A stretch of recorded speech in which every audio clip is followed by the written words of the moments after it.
Bonjour à tous, Starpat avec vous. Aujourd'hui, nous jouons à Adopt Me parce que je vais vous dire ce que l'on peut échanger contre une vieille lanterne chinoise. Ce jouet a été vendu lors de l'événement du Nouvel An chinois en 2018. Il a donc déjà 5 ans, et il est très apprécié. Mais je dois vous dire quelque chose à propos de cet article. En 2020, cette lampe était plus valorisée car elle n'avait que 3 ans. C'est l'échange qu'on m'a proposé pour cette lampe il y a 2 ans. Vous vous demandez peut-être, pourquoi est-il devenu moins valorisé? Tout est simple. 1 million de personnes avaient l'habitude de jouer à Adopt Me en 2020, mais maintenant, c'est seulement 100 000 joueurs qui y jouent régulièrement. Et beaucoup ne savent tout simplement pas ce que vaut ce jouet, car ils ont récemment commencé à jouer au jeu.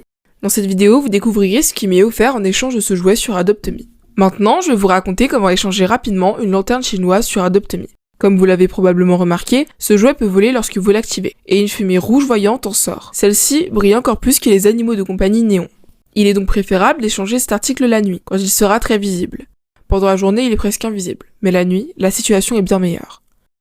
Par conséquent, le jour, j'échangerai le gorille astronaute. D'ailleurs, il y a déjà une vidéo à ce sujet sur la chaîne, vous pouvez la regarder. Et la nuit, j'échangerai notre lanterne chinoise. Nous attendons le premier échange. J'espère qu'on nous proposera quelque chose de cher. Et voici la première trade qu'on nous propose, un king bee. C'est marrant, mais je me souviens que c'était avec cet animal-là que j'avais fait mon premier échange de lanterne en 2020. Maintenant, le king bee n'est plus du tout valorisé dans le jeu.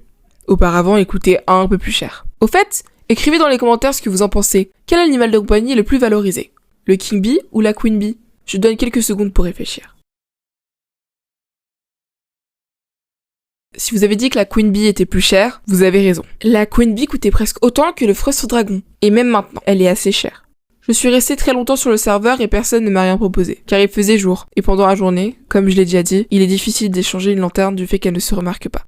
La nuit est venue et on m'a immédiatement envoyé un échange. Ici, on m'offre une golden unicorn pour ma lanterne. Mais la golden unicorn est l'un des animaux de compagnie les moins chers de tous les légendaires. Un autre échange. Wow, frog, fly ride. C'est pas mal. Bien sûr, ça ne vaut pas la lanterne, mais j'aime beaucoup les grenouilles. Je pourrais même dire que c'est mon animal de compagnie préféré.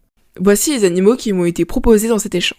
Lunar Moonbear, un animal de compagnie légendaire limité qui pouvait être acheté sur Adopt Me l'année dernière. Un chat persan et un hydra. Pour être honnête, je pense que c'est une bonne offre, mais je n'échangerai toujours pas. Il me semble que c'est le dernier échange pour aujourd'hui. On m'a proposé un éléphant ride. Cet éléphant est bien sûr un très bel animal de compagnie. Mais je n'accepterai pas l'échange car c'est très peu pour notre lanterne chinoise.